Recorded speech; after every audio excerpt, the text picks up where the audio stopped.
Jour de rentrée pour Mélanie, Kimberley et les 8 enfants de cette micro-crèche. Tu vas faire la musique? Ça va, Diego? Si l'équipe est aujourd'hui au complet pour les encadrer, c'est presque un exploit.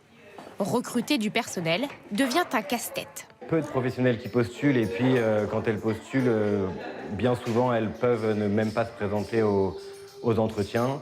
Car les postulantes ne manquent pas d'offres d'emploi. En France, plus de 9000 postes sont à pourvoir.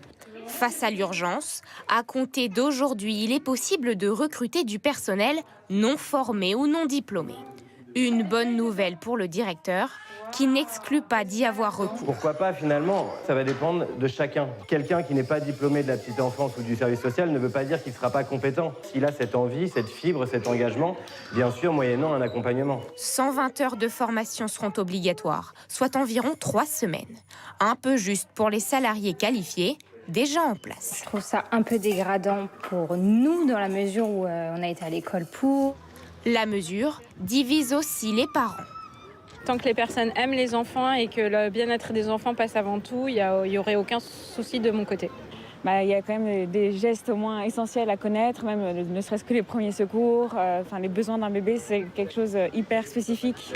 C'est pourquoi cette autre crèche à Angers refusera toute candidature de non-diplômés.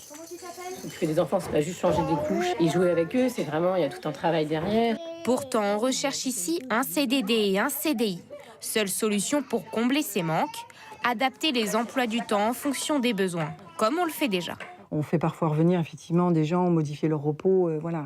Et elles ont pour ça une conscience au travail qui fait qu'elles sont assez souples.